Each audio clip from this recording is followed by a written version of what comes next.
De fin mars à fin juin 1944, sœur Élisabeth Rivet séjourne donc à la prison de Montluc à Lyon. Elle y est responsable des réfectoires. Le 1er juillet 1944, elle quitte Lyon pour Romainville, située au nord-est de Paris.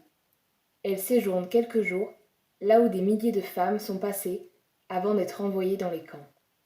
Le départ pour Sarrebruck a lieu le 14 juillet de la même année.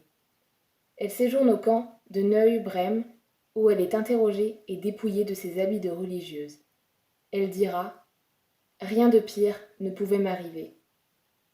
Son dernier transfert s'effectue du 23 au 27 juillet 1944. Il l'amène à Ravensbrück.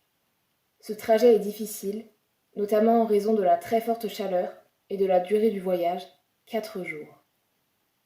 Lors de son arrivée, elle subit une fouille humiliante, reçoit un uniforme et son numéro de matricule, le numéro 46921.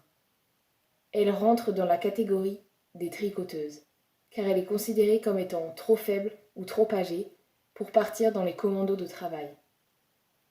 Les conditions de vie à Ravensbrück sont déplorables. Elles sont caractérisées par le manque. Manque de nourriture, manque de sommeil, manque de confort.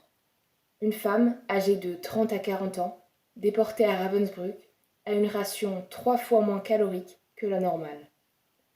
L'entassement dans les blocs est cause de mauvaise hygiène. Il y a environ 10 WC pour 1000 détenus. Les maladies se propagent. Les femmes vivent dans la peur. La peur de l'humiliation, la peur des coups, la peur de la mort. Une mort qui est partout. Mort par l'épuisement, mort par le travail, mort par la maladie, mort par les coups de bâton, punition classique à Ravensbrück. Mort provoquée par des fusillades ou par pendaison. Pour André Rivière, Élisabeth était l'âme du camp. Dans cet univers de folie meurtrière, elle a été un pôle de sérénité et d'espérance, de présence aimante auprès de ses compagnes. Chaque fois, elle accueillait les nouvelles pensionnaires avec son sourire calme et rayonnant qui nous réconfortait.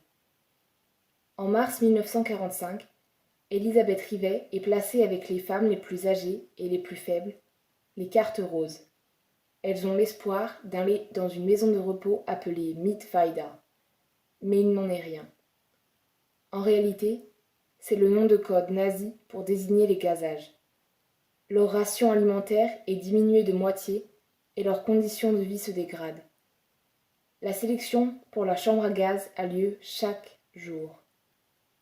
Le 30 mars 1945, alors que deux femmes étaient violemment poussées dans le camion en direction des chambres à gaz, Élisabeth Rivet prend volontairement la place d'une mère de famille et aurait déclaré à ses camarades « Allons ensemble, je vais vous aider à bien mourir ».